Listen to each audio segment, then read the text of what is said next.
Bumili nga pala kami na itong air fryer na to na Simplus dahil napaka-trendy daw nito sa online. Napakasulit daw na itong gamitin at syempre less hassle dahil hindi mo na kailangan gumamit pa ng mantika para magluto. Dahil para na rin siyang oven, ilalagay mo lang tapos hintayin mo lang yung oras niya at yun, malulutong na siya. So titignan natin guys, ayan, kung makikita nyo meron siyang mga kasama na pad dun para nilalagay dun sa loob. At ito na yun mismong ating air fryer. Yan, so grabe, ang ganda ng itsura niya at hindi ko na-expect na mataas pala to ha. At meron pa siyang libre na parchment paper, so hindi na natin kailangan gumamit pa ng tissue kasi yun na yung gagamitin natin para mamaya pagkaluto ng ating iluluto. So eto guys, so yan, naka-indicate na rin dyan kung ano yung mga pwede nyo lutuin dito sa air fryer ng Simplus. So mamaya susubukan natin yan guys kasi meron akong binili na chicken at minarinate ko na siya kagabi. So yun yung ipagtatry natin dito sa dumating natin na air fryer.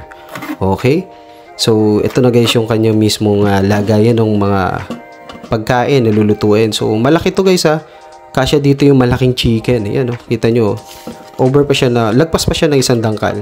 Yan, so susubukan na natin yan mamaya. So ito na nga guys, susubukan na natin yung ating air fryer at kailangan natin ng adapter dito. Pero kung yung saksakan nyo pwede dun sa Trio ay hindi nyo na kailangan ng adapter. Yan, so open lang natin to guys at dyan natin ilalagay yung chicken. Pero ilagay muna natin yung kanyang pad. Yan, so ilalagay lang natin yan sa loob. Yan, siksik lang natin doon sa pinakadulo. Saka natin ilalagay yung marinated natin na chicken. Nga pala guys medyo malaki din talaga o marami yung mailalagay nyo dito kasi nga isang buong chicken kasyang kasya dito. So for this video ang gagamitin lang natin yung dalawang legs na malaki at yung dalawang wings. So kasyang kasya siya guys at talaga namang sulit na sulit talaga tong air fryer na to. Yun o, kita nyo naman, marinated na siya. Ayan, so fast forward lang natin ng konti. At ang kinaganda pa nitong air fryer na to, hindi mo na siya kailangan bantayan kagaya ng pagka magpiprito ka ng manok, 'di ba? Syempre lagi mo siyang titignan, baka nasunog na yung yung ilalim, tapos babaliktarin mo pa. Ito kasi i-set mo lang yung timer niya at yun na, tutunog na siya tapos titignan mo lang kung lutong-luto na siya o kailangan mo siyang baliktarin pa.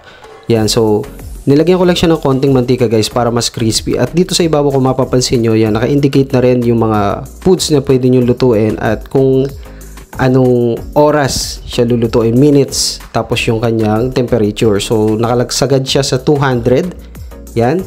So dito naman ay nakaset siya ng 20 minutes. So 20 minutes ka maghihintay dyan guys. At talaga namang may magagawa ka pa sa time na yun, 'di ba? Compare mo dun sa mga prito. So maghihintay ka pa talaga ng matagal.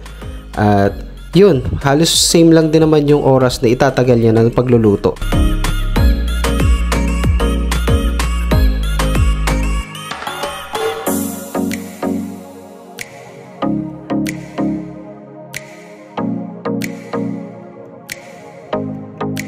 At sa likod niya guys, meron siyang exhaust, yan no. Diyan lumalabas yung kanyang hangin pero mahina lang naman siya, para siyang blower lang no, yun sa minimum nun. At ito naman, yung init niya naman ay parang blower lang din, yung number 1 nun. So ganun lang siya kainit. A few moments later. Ayun na nga siya guys, tumunog na siya. So ibig sabihin tapos na yung 20 minutes siya na pagsiset no. So checkin na natin kung naluto ba talaga siya ng lutong-luto or kailangan pa natin siyang bilingin. So open na muna natin. Yun, grabe oh. Kitang-kita mo naman oh, talagang crispy talaga yung labas niya. Nakatulong din yung konting pag-spray natin kanina ng mantika. Yan, so tingnan nyo guys oh. Oh, di ba? Grabe oh, lutong-luto na yung ibabaw niya. So yung likod niya hindi pa gaano. So iseset pa natin yan ng mga 15 minutes lang siguro kasi halos well done na yung luto niya eh. So lutuin lang natin ng at least 15 minutes pa, baliktarin lang natin tapos balik natin siya ulit.